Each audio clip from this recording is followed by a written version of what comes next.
Other, the Kwame Nkrumah Memorial Park and Mausoleum, the Usher Forts in Jamestown, the Jamestown Fishing Harbour, and the Lighthouse are all located within the vibrant Accra Metropolitan Assembly. These iconic landmarks definitely add to the rich history and cultural significance of the Assembly.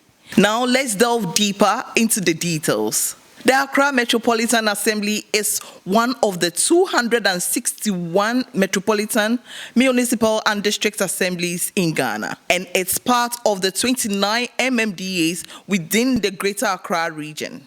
Located in the southern part of Ghana and Accra as its administrative capital, the Accra Metropolitan was established through Legislative Instrument 2034 and covers an area of 173 square kilometers.